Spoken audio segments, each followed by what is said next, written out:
Seja bem-vindo para esse vídeo e nesse vídeo daqui eu vou fazer a análise do empate em 3-3 entre Vasco e Fortaleza. Foi para os pênaltis e o Vasco está classificado na Copa do Brasil, ok? Antes de tudo, solta aí a intro. Bom, então vamos lá fazer a análise dessa partida. Jogo assim, muito emocionante. Para eu que não torço nem para o Vasco nem para o Fortaleza, foi um jogo muito bom de se assistir, tá ok? Então vamos fazer aqui a análise. Eu só queria destacar algumas coisinhas aqui antes. Quase que ao mesmo tempo, começou até um pouquinho antes, a final da NBA entre Indiana Pacers e Boston Celtics. Então eu tava dividido, querendo assistir um pouquinho de cada coisa. Então toda hora trocando de canal. Enfim, essa é a parte ruim de ter dois jogos muito bons ao mesmo tempo, né? E outra coisa também, eu avisei no vídeo passado, né, do título do City na Premier League, eu já comecei a produzir a área de membros, tá? Quando eu terminar de concluir, eu acho que ainda vou demorar um pouquinho, porque eu tô fazendo a análise da campanha inteira do City na Premier League. Quando eu terminar de produzir a área de membros, eu aviso aqui e disponibilizo o link para quem quiser acessar, beleza? Então vamos lá fazer a análise aqui desse empate entre Vasco e Fortaleza. Primeiro falar como é que foram os gols, né? O primeiro gol da partida foi marcado pelo Marinho, logo no início do jogo, coisa de 8, 9 minutos de jogo, né? Erro na saída de bola do Maicon, por sinal vaiado por um bom tempo durante o jogo, né? Ele e o João Vitor se embananaram na saída. O Marinho recebe o passe do Pochettino, finaliza, o Léo Jardim falha, Fortaleza faz 1 a 0. Depois o próprio Marinho toca com um braço na bola, né? O juiz dá pênalti, o Verratti bate, a bola vai na trave, vai na outra trave e entra. Lance que, assim, bem polêmico porque pela câmera que mostraram, pareceu mesmo que tocou no braço. Só que depois que já tinha feito o gol e tudo, na transmissão mostrou outra câmera, que aí me deu a impressão que foi no peito mesmo. E o VAR só analisou uma única câmera, cara. Isso não existe. Analisar uma única câmera em um jogo dessa importância toda não tem o menor cabimento. E enfim, eu achei bem suspeito isso daí, mas tudo bem. Vai para o segundo tempo, Fortaleza faz o 2 a 1. Jogadaça do Lucero, vai pro Pochettino, sempre ele. Toca pro Pikachu, Pikachu cruza, desvia no Pochettino e o Lucero completa na segunda trave para fazer o 2 a 1. Gol que foi anulado, aí validado, aí anulado, aí o VAR confirmou que foi gol e aí foi o 2 a 1. Fortaleza não segurou por muito tempo. Belo contra-ataque do Vasco, acho que foi o Adson pro Payet. O Payet toca pro Pumita, o Puma Rodrigues, né? Passou pela ponta esquerda. Cruza de esquerda mesmo, o Verratti completa para fazer o gol do empate, o gol do 2 a 2, por sinal um posicionamento perfeito do Verratti. Depois de um excelente passe do Payet de novo, o Piton chega finalizando, o João Ricardo falha e sai ali o 3 a 2.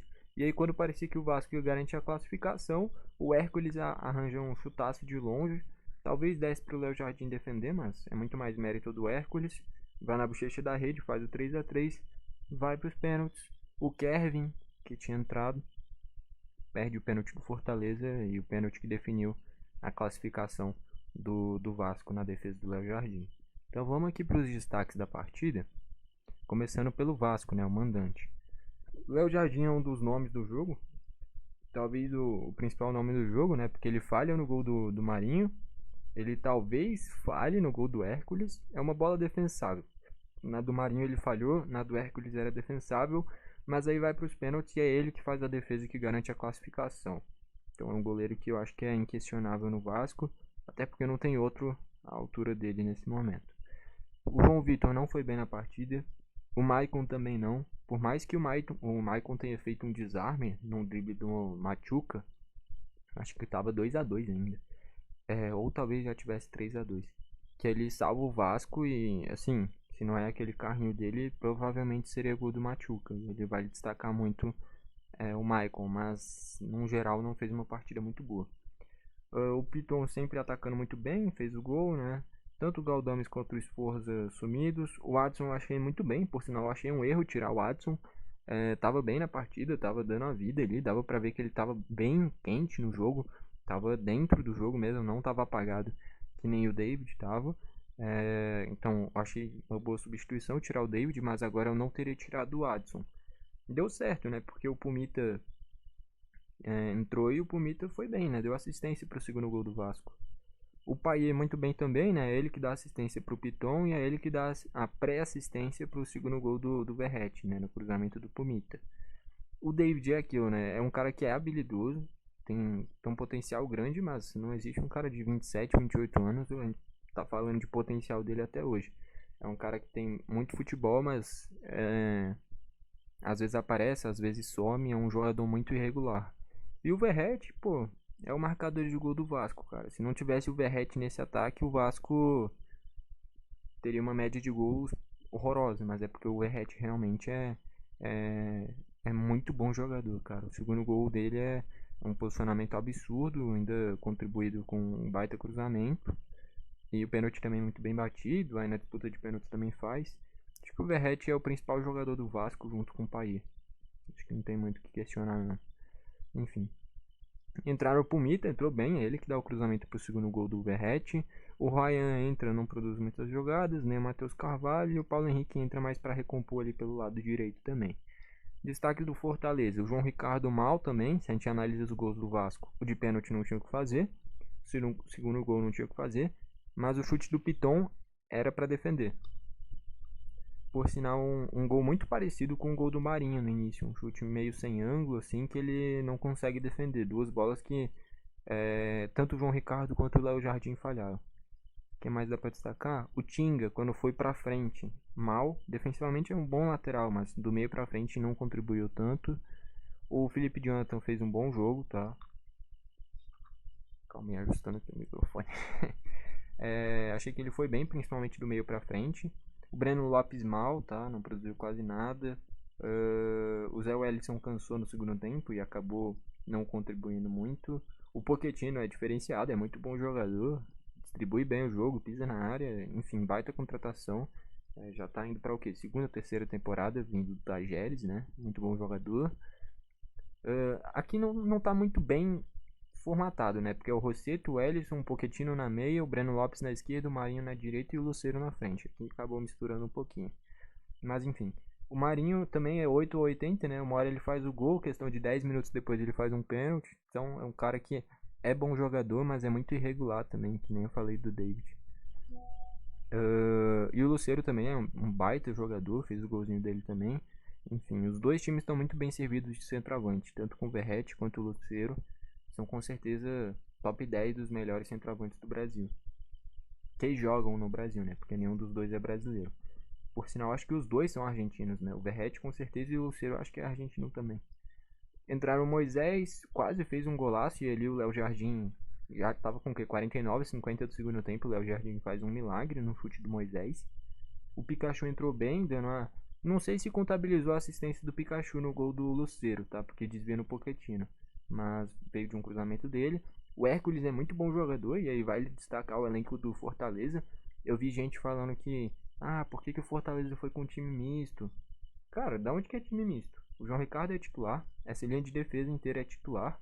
A questão é porque o Fortaleza tem muito jogador no mesmo nível. Então, por exemplo, na esquerda tem o Felipe Jonathan e no banco tem o Bruno Pacheco. Os dois são bons.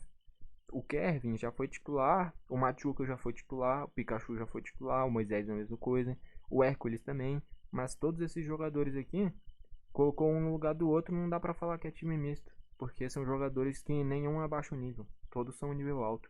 O Fortaleza montou um elenco muito bom, cara. No banco ainda tem o Santos, que é goleiro que já foi de seleção brasileira. O Bruno Pacheco, excelente lateral esquerdo. O Dudu é bom lateral direito, ex-Atlético Goianiense também, né? Pedro Augusto é um bom volante. O Emmanuel Martins é aquele que era do América Mineiro também, né? Bom volante. Então tá bem servido. O elenco do Fortaleza, no geral, é um elenco bem regular, não abaixo nível. Pode ser que não tenha nenhum craque diferenciado. Talvez os principais é o Pochettino e o Lucero. Mas sempre que sai um jogador entra outro, não abaixa o nível. Porque os caras que vêm do banco também são muito bons. Enfim. Dos que entraram, vale destacar principalmente o Hércules. Foi o que entrou melhor disparado. Fez gol, articulou bem no meio de campo, deu outra dinâmica quando entrou no lugar do Rosseto. Também que eu gosto bastante, desde a época do Atlético Paranaense.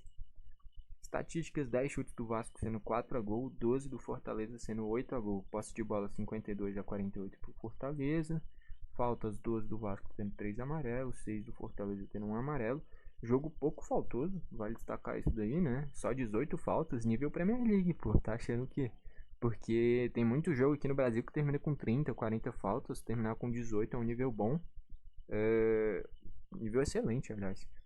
Cartões, só 4 cartões, sendo 3 pro Vasco e 1 pro Fortaleza, né? Escanteios 4 do Vasco, 10 do Fortaleza.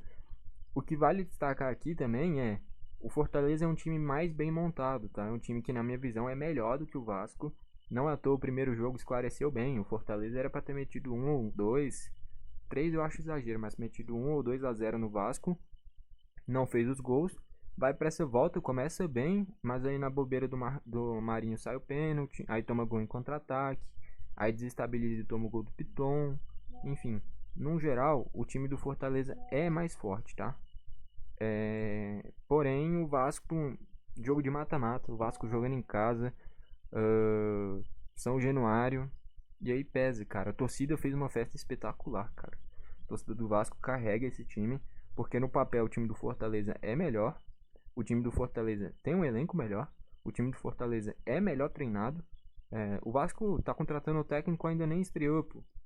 Então, o Vasco é um time muito mais conturbado do que o Fortaleza. Porém, a camisa pesa, cara. Não tem muito o que falar. A torcida apoia.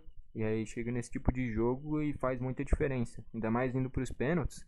Ficou claro isso daí. Também achei um erro. O Kevin tem o que? Nem 19 anos. Colocar ele para bater pênalti.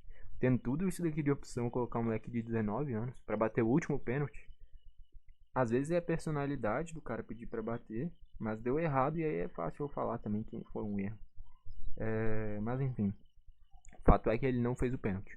Não fez o gol de pênalti, que parou no Léo Jardim e garantiu a classificação do Vasco. Então, só para fechar aqui, o craque da partida, deixa eu nomear aqui os principais jogadores. Nenhum dos dois goleiros eu vou poder destacar. Nos pênaltis, o Léo Jardim pode ter sido o nome dos pênaltis por ter defendido, mas no tempo normal ele falhou no gol do Marinho e dava para defender o gol do Hércules. Então não dá para colocar o Léo Jardim como craque da partida. Mas eu destaco a excelente partida do Watson. O Payet muito bem, participando ativamente de 2 gols. O Verratti, eu já vou falar aqui, para mim o Verratti foi o craque da partida. Se não é o Verratti, o Vasco não tinha feito 2 gols. Principalmente o segundo, que é um posicionamento espetacular. Muito centroavante ali se esconde atrás da marcação.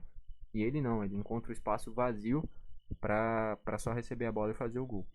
Então, para mim, já vou destacar o Verratti, o craque da partida, mas os outros destaques do Vasco vai para o Watson, principalmente o Payet, o próprio Piton, né, fazendo gol, o Pumita entrando bem também.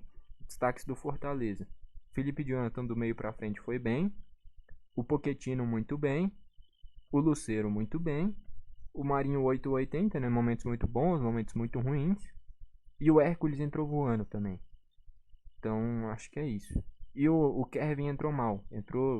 É bom jogador, é habilidoso, dá pra ver, mas às vezes se empolgou, perdeu posse de bola, que gerou contra-ataque, perdeu o pênalti. Eu acho que o grande destaque negativo do Fortaleza dessa vez é o Kevin.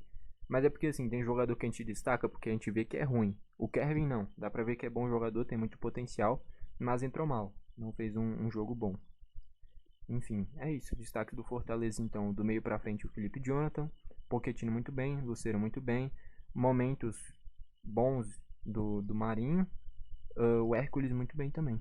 E é isso, mas o craque da partida pra mim é o Verratti.